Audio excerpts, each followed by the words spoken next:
So while I was doing my prep for this year's NFL draft, I came across a mock draft online from NFL.com. And I have to say, it may be the craziest mock draft I have seen just yet. Because I just saw the first three picks, and that was enough to get my attention. So for better or for worse, we are going to react to this mock draft today, which is written by Charles Davis of NFL.com. So this isn't like it's like a random website. Maybe it's like an AI driven article or a fifth grader wrote this. No, Charles Davis, an NFL media analyst, wrote this mock draft. And you can see the headline: Shedeur Sanders, Cam Ward, and Jackson Dart. Yes, Jackson Dart go in the top three. I've seen some hype for Jackson Dart to go early in the second round, or maybe even the end of the first round. But third overall? What? What are we doing? All right, so without further ado, let's get into this. So yeah, this is the same website that produces a Lance Zierlein, a Daniel Jeremiah mock, and we are going to react to this one. And yeah, they have Shedeur Sanders going number one overall ahead of Cam Ward. I don't know many people that currently have Shedeur over Cam on their big board. The Tennessee Titans are questioning even if they want to take Cam Ward at 1 and select Abdul Carter over him or trade down. I think there is a chance they take Cam Ward number 1, but let alone passing up on Cam Ward, Abdul Carter, or a haul of picks to trade down to select Shedeur Sanders, I think is a little crazy to say. They mentioned that Tennessee has all the options with the number 1 overall pick. In this scenario, second-year head coach Brian Callahan channels his inner Cincy days, seeing in Sanders of some of the same qualities Joe Burrow possesses. Oh my God. I mean, maybe the toughness, maybe. I don't know how you can even say that, and let alone Shedeur, who I think would struggle to make it on people's top 30 big board, just if you're looking at the individual aspects of these players, and you're going to take Shedeur number 1. I don't know, man. That is kind of crazy. I mean, Cam Ward number 2 to Cleveland isn't crazy in a mock specifically, because number 1 could end up being Abdul Carter. It could, probably not likely to end up being Travis Hunter. I think it's only if Abdul Carter goes number 1, then maybe Cam Ward would make it to number 2. But the fact that they have Shedeur above Cam Ward, that is insane. And then this is the most insane part of the mock. I don't even know. This is the most insane thing I've seen. So let me just read this. Ward has been on quite the upward trajectory, going from Incarnate Ward to Washington State to Miami. Okay, we all kind of knew that. And the quarterback starred Browns bank on that continuing in Cleveland. All right, I'm fine with Ward going number 2, but I think the only logical solution would be to have Abdul Carter number 1, not Shedeur Sanders. So at number 3, the Giants select Jackson Dart. Oh my God. I texted this to one of my Giants friends, and oh my God, man, the reaction was hilarious. So the last time the Giants went all in on a quarterback from Ole Miss, it worked out pretty well. Yeah, let's compare Jackson Dart to Eli Manning. I know people have not been projecting Dart to go this high, but New York has a screaming need at the position after passing on Michael Penix, JJ McCarthy, and Bo Nix in last year's draft. The G-men might not feel like they could sit back and wait this time around. How about you trade down and select Jackson Dart? Or how about you just take him in the second round? Or if you don't think he's going to be there, trade up into the back end of the first. I think this mock is kind of crazy to have Jackson Dart number 3. Now, I do think Jackson Dart is closer to Shedeur as a prospect for this draft than Shedeur is to Cam Ward. I think Cam Ward is the clear quarterback 1. I think there is some risk with Shedeur this high. Like, I think I'd rather take a chance on Jackson Dart in the top 5 of the second round than Shedeur in the top 5 of the first round, just because if you're picking in the top 5, you're either getting Travis Hunter, Mason Graham, Will Campbell, Cam Ward. Like, there's a ton of other better prospects, in my opinion, than Shedeur Sanders, and I'd rather just take one of those guys and take a chance on Jackson Dart in round 2. But Jackson Dart at number 3 is the craziest thing I've ever seen. I can't believe this made it past the editor. I mean, this is something that could never happen. Maybe this is as crazy as like Daniel Jones number 3, but I remember back in the days you would see like Will Levis 3rd overall. We would see Matt Corral or Kenny Pickett or Malik Willis in the top 10, and those mocks are just funny to look back on. I mean, I think last year, even throughout the cycle, seeing Michael Penix like top 10 would have been a little bit crazy prior to the draft, or even Bo Nix going as high as he did, because I think there was a lot of talk that like there was a clear top 3 in Caleb, Jaden, and Drake May. But then there was a chance JJ McCarthy could be a first-round pick based on potential, but it was very likely that Bo Nix and Michael Penix were going to go on day 2, and both of those guys went in the top half. So anything can happen, but this seems kind of crazy to see Jackson Dart. Am I going to see Jalen Milroe in the first round as well? We might. So the Patriots get Abdul Carter at number 4. Imagine there's a scenario where they're like, okay, we're really hoping that either one of Travis Hunter or Abdul Carter falls to number 4. How about both of them? I mean, yeah, I would take Abdul Carter here. I would take Travis Hunter here. If both of them are off the board, I'm thinking that the Pats should go after Will Campbell. I don't really care about the arm size. You're getting a blue chip offensive line prospect. But yeah, if Abdul Carter is there at 4, I would be all over that as well. I think it's interesting between Carter and Hunter, and I think I'd just go for the premier edge rusher in Abdul Carter, then take Hunter at 4, but I know some people might disagree. At number 5, we do have the Jacksonville Jaguars getting Travis Hunter and Mason Graham falling number 6 to Vegas. I mean, the Jaguars did just release Evan Ingram, and they traded away Christian Kirk within the division, so getting someone that could play receiver could definitely be interesting. I don't know if they would take Tyler Warren at number 5. Ted McMillan still on the board at number 5. That could potentially be a case. I just don't know what Travis Hunter is going to play at the NFL level. Is he going to be a full-time corner? Which I think is a little bit more likely than a full-time receiver. Just because if you can get a lockdown corner, that is kind of... That's way more valuable than getting, I think, a wide receiver of Hunter's talent, which I don't think is a blue chip wide receiving prospect. Definitely not as good as some guys from last year's class. Like, he would definitely be behind Marv, Thomas Jr., Lad McConkey, and maybe Malik Neighbors, or definitely Malik Neighbors, but maybe Lad going forward, I think, in the pre-draft process. But getting, I think, Hunter at 5 is what I would do if I were Jacksonville. I think I was fine with them in the Will Johnson sphere, and you're getting pretty much the best corner in the draft there at 5. I would take that. And Vegas getting Mason Graham at number 6. So yeah, they paid a lot of money to Christian Wilkins last year. They just paid Max Crosby. I don't know if I would take... I mean, I think Mason Graham is like a top 5 talent in this draft. So based on talent, yeah, you just got to take best player available. Their defense still isn't great. So the offensive line's improved. Ashton Jeanty's still on the board, but yeah, you're not taking Shedeur here. He's off the board. I would think about Ted McMillan to have out there with Jacoby Myers and Brock Bowers. I think that could be a good receiving core for whoever is going to be their next quarterback. But I think if Mason Graham is on the board at 6, like, he's too good of a talent on that defensive line to pass up on. So I would take him as well. The Jets get Will Campbell there at number 7. It's funny because last year their offensive line was so bad, but now it's much improved. And the Jets, like, I think could take Will Campbell there at 7, but they just released Devontae Adams. Their receiving core is horrible after Garrett Wilson, who's going to need a new extension very soon. I would take a hard look at Ted McMillan or Tyler Warren here, then Will Campbell specifically for the Jets. I have no issue investing into the offensive line. You can never have enough offensive linemen, but Olu Fashanu looked pretty good last year. They have Elijah Vera Tucker, Joe Tippmann, John Simpson. I think you could figure it out going forward, especially if Campbell's going to be a guard, because then I don't love him for the Jets because they have a pretty good interior offensive line at the moment. If he could be a pure offensive tackle, I would think about that for whoever their next quarterback is going to be. That definitely intrigues me with him and Fashanu on the outside, but I would like Tyler Warren if he were available.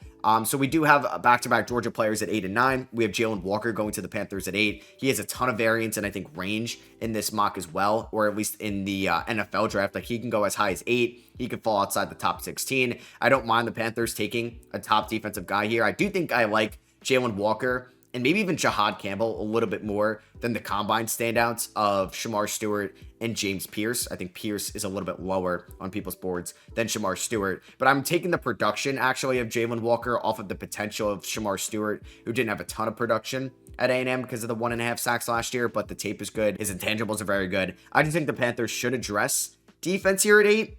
I would think, though, about Tyler Warren and Ted McMillan. Like, your main priority for this team is Bryce Young. Yes, you want to improve the defense. It wasn't great last year whatsoever, but I want to try to maximize this offense around Bryce Young, and the receiving core isn't great. And if you strike out on Godwin and Higgins and all those guys on the market this offseason, I would definitely think about Tyler Warren or Ted McMillan here at number 8 if I were the Panthers. And the Saints basically need everything at 9. Michael Williams going ahead of Shamar Stewart and James Pierce. Maybe more so Stewart is a little shocking, and Mike Green as well. To be honest, though, the way this draft's fallen, I'm looking at Ted McMillan, and I'm definitely looking at Tyler Warren. I think with Jawan Johnson most likely not being back, I mean, you got Taysom Hill. Nah, I don't think so. I think you got to try to get a premier tight end. You haven't had like a great tight end since Jimmy Graham, and I think Tyler Warren can be that for you, where you kind of need everything going forward. So at number 10, we have Kelvin Banks going to the Bears. If Will Campbell somehow falls to the Bears, I mean, what a home run pick by them. Banks is interesting. I think I would take Armand Membu here, who you can actually put as an offensive tackle. The Bears could definitely go for an offensive guard, and I guess that's what Banks is, but they just traded for 2 offensive guards in Joe Thuney and Jonah Jackson. So I'm not sure if they would draft somebody that could be an offensive guard. I think you have Darnell Wright, and they're projecting here that Banks is going to be an offensive tackle, not a guard, which some people are predicting him to move into. I would much rather have Armand Membu than Kelvin Banks. I think with Ashton Jeanty on the board, I would think very hard about that in that Ben Johnson style offense. That would be a lot of fun. I would take Membu 100% over Banks here at number 10. Number 11, we have Mike Green going to the 49ers, and we have Ashton Jeanty at 12 to the Cowboys. So I think also I would take Membu at 11 if I'm San Fran. Now, they're a team that could look to bring in Joey Bosa, have him and Nick Bosa, which would be kind of cool. Two brothers on that defensive line. They did just cut Javon Hargrave, so they could also try to snag an edge rusher. I like Mike Green. I think more than James Pierce, but not as much as Shamar Stewart, who I would probably take here at 11. There is Donovan Ezeraku as well, who's been rising up people's draft boards, but I think this would be a little bit high there. The Niners are going to lose probably Charvarius Ward in free agency, and you have Jahdae Barron and Will Johnson on the board. Ted McMillan still hasn't gone here, but the Niners, I don't think, even if they trade Ayuk, even after trading Debo, would take a receiver. I'd probably take Membu. And the Cowboys here at 12, I mean, Ashton, it's definitely a need to upgrade the running back spot. I just think the Cowboys need to upgrade so many other positions. And you have Ted McMillan on the board. And their wide receiver depth after CeeDee Lamb isn't great. There's been talks that they can cut or trade away Trevon Diggs. I don't know about Deron Bland's future. This secondary isn't good either. I know they brought back Odigizua, but I would probably... I mean, Will Johnson's on the board. Jahdae Barron's on the board. I would try to get somebody that could be a cornerback one for your team, then a running back one. But I do think that Ashton Jeanty is a top 7 player in this class individually. So I don't hate it, but I just think the Cowboys have a lot of holes right now to take Ashton Jeanty there at 12. When like Rico wasn't good, but he wasn't terrible. And you could try to trade for a running back. You could draft one on day 2. I think there's a lot of options out there to improve the running back game. That doesn't have to be with drafting Ashton at 12. Maybe you even take an offensive lineman here. I don't know if Kelvin Banks would be there, but with Zach Martin moving on, you could try to get somebody there. The Dolphins get a stud offensive lineman at 13, Armand Membu. I mean, Malachi Starks is on the board. I've always mocked Starks there at 13 to Miami with Javon Holland being a free agent. But I think if Membu is there, you should take him. I mean, we don't know Teron Armstead's future there in Miami, and we got to protect to a little bit more going forward. So I like that pick if he's on the board. Tyler Warren going all the way to 14 there to the Indianapolis Colts. I mocked that a ton before the combine and before the NFL playoffs, but I feel like Tyler Warren is going to go in the top 12. It would be cool to see him with Anthony Richardson in Indianapolis, but I don't think he's going to go that low. Will Johnson, 15 to the Falcons. It's funny because pre-combine, he was always mocked in the top 10. Now he's dropped a little bit, but for Charles Davis, he doesn't have Jahdae Barron ahead of him. It's just Travis Hunter. So I guess he's a little bit lower on this cornerback class to go in the top 16. But he does have Atlanta getting Will Johnson there at 15. I kind of like Shamar Stewart or James Pierce or one of those edge rushers for them at the moment. Jahad Campbell, who's kind of like a hybrid there, inside-outside guy. I'd probably rather have, but I think Will Johnson at 15 is really good value. And him and AJ Terrell would be a very good corner duo if he falls this far. Kenneth Grant, 16. I'm really shocked we haven't seen, like, am I tripping? No Ted McMillan. That, like, we have Jackson Dart going 20 spots ahead of Ted McMillan. That is insane. We haven't had a receiver yet. So we have Kenneth Grant going to the Falcons at 16. I'm a little bit lower on Kenneth Grant. I think the tape does provide him to be, or show that he is a first-round pick. I think it helps a lot. He was playing on a very good defensive line that he played with, Mason Graham, and I think he is a first-round talent. I just think he's closer to like Derek Harmon than going this high. And I'm also a fan of Walter Nolan as well. And I just think for Arizona, I mean, a lot of the top offensive linemen are off the board. Like, if Banks was here, I would take Banks, but I don't know if I would take Tyler Booker this high. I think I would take Ted McMillan here. Pair him up with Marvin Harrison out there for Kyler, or try to improve the offensive line and take, like, I don't know, Gray Zabel here at 16, if you think he can be a good guard, but I don't know if you want to take guard specifically for the Cardinal situation. Shamar Stewart going to the Bengals at 17. I mean, it looks like they're going to trade away Trey Hendrickson. I wonder what draft pick they'll get for him. Is it going to be a day 2 pick? I doubt it's going to be a first rounder. I don't think he's in that Myles Garrett tier, and you're going to have to give him a new extension. But I would go Shamar Stewart here at 17 with Mike Green off the board. I prefer Stewart than James Pierce for this situation in Cincinnati with a new defensive coordinator, and I think they're going high upside. I mean, their last couple picks in the first round haven't gone to plan, like Amarius Mims and recent edge rusher Myles Murphy from a few years ago, so they hope they can hit on Stewart if that is somebody they're going to take. But honestly, like, they miss Jesse Bates so much. I would look at Malachi Starks, Nickem, and Worry. Probably Starks if he falls to 17. This is crazy. Walter Nolan going ahead of Ted McMillan. So Walter Nolan goes 18 to the Seahawks, a team that took Byron Murphy in the first round last year. Yeah, you're going to improve the defensive line. I mean, the offensive line is just so bad on the interior. There's no center to take here, but I would think about Tyler Booker. I would think about Gray Zabel. If I'm not going to go, I don't know, like, you're going to trade away DK Metcalf. Do you think about Emeka Ibuka here? Have 2 Ohio State receivers who played with each other, with him and JSN out there. Do you think about I mean, Tet McMillan is still on the board. He has him going one pick later to Tampa Bay. I think I would much rather have Tet than Walter Nolan. So Tet McMillan goes 19 to the Bucks. If they lose Godwin, and it sounds like he's commanding $25 million, and they got to improve their defense, I think Tet McMillan could be a good option for them at 19. This is also a team that could look to improve defense. Malachi Stark still on the board. Jahdae Barron still on the board. James Pierce still on the board. Ezra still on the board. Jahad Campbell still on the board. I think Tet McMillan, though, it falls into their laps at 19. If I'm Denver and this is the way this mock happened, I am trading up 16, 17, 18 to get Tet McMillan there for Bo Nix. We got Nickerman Ward going ahead of Malachi Starks. So he's buying that combine hype to the Broncos there at number 20. You can take almost any playmaker here outside of Ashton, Tet, and Warren. I would look at Colston Loveland. I would look at Luther Burden. I would look at Matthew Golden. I would try to get an option there for Bo Nix. I mean, getting Nickerman Ward to improve that defense even more is elite, and you're getting one of the best athletes in this class. But I want to get playmakers for Bo Nix on offense. The Steelers take Jahdae Barron at 21. I think that is a big position of need for Pittsburgh. I think they do need a running back. They could look to add on the defensive line.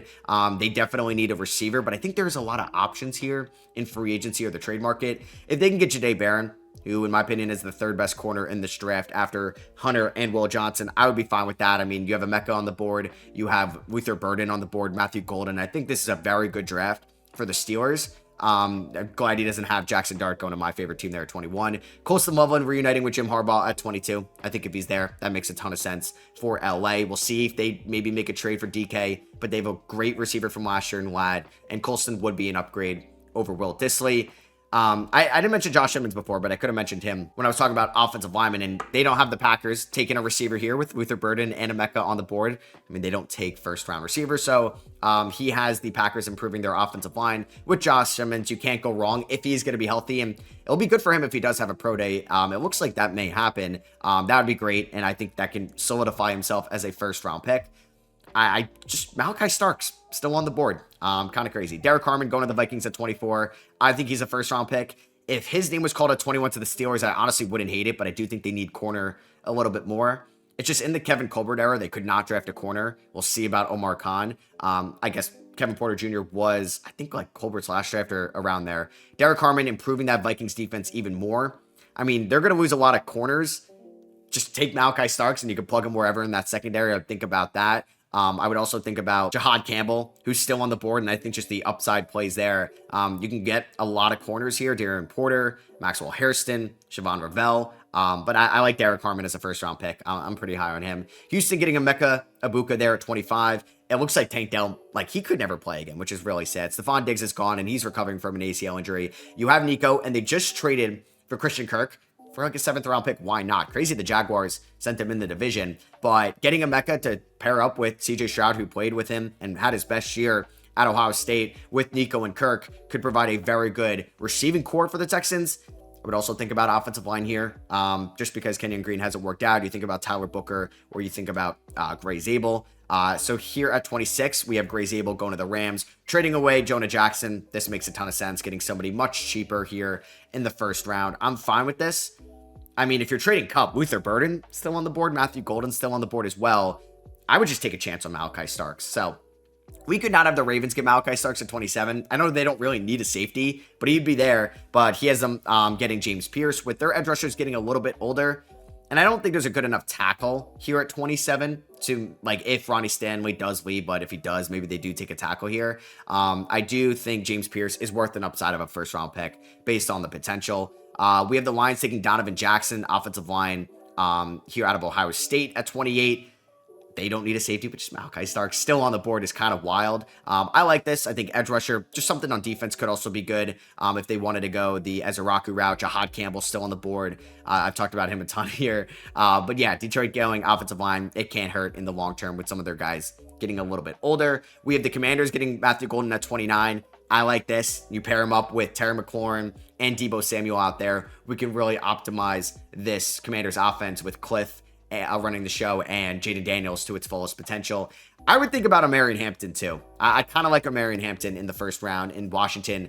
Like him and Brian Robinson's, I think is a good duo. Yeah, Robinson and Eckler were fine last year, but I think in the playoffs, you need these playmakers. And that's what Omarion Hampton could be. Buffalo at 30 getting Donovan Ezra, who's kind of playing himself into a first round pick. Did I miss Malachi Starks He does not have Malachi Starks in the first round, or did I completely miss it? That is insane. That is insane. How do we not have Malachi Starks?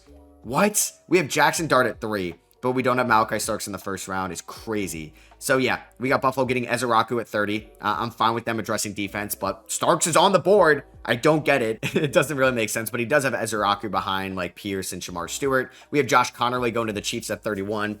I like this. Yeah, I mean, they traded away Joe Tooney to save a little bit of money to eventually pay Trey Smith, but they need to address the tackle position. And I know Connerly didn't have like the best Senior Bowl, but I think he measured out well, and I think he will be a first round pick. And then Jahad Campbell, 32 to the Eagles. This guy can go as high as like 8 to the Carolina Panthers. And of course, he's going to be an Eagle there at 32. You can never have enough like edge rushers / inside linebackers. And yeah, they did re-sign Zach Bond, but that value would be incredible. But Malachi Starks out of Georgia. I mean, they just let go of James Bradbury and Darius Slay, and safety's fine at the moment. But yeah, they could add Malachi Starks at 32, which they probably would. And Howie Roseman would be like, is this league dumb letting me get this guy again late in the first round? Another insane Georgia talent. So Charles Davis, you definitely had one of the more interesting mocks, I will say. You can let me know if he was cooking or if he was not cooking down below in the comments. If you guys did enjoy, I would appreciate you dropping a thumbs up. It is cool to react to other mock drafts as well. If you guys want to see me do that with maybe Mel Kiper or maybe Daniel Jeremiah, anything from PFF or another creator out there as well. Because I do enjoy making my own mocks, but it's cool to see another perspective and think about a scenario that I haven't really thought about before. So let me know what you guys think down below. Hit that subscribe button if you are not already, and I'll catch you guys in the next one. Peace.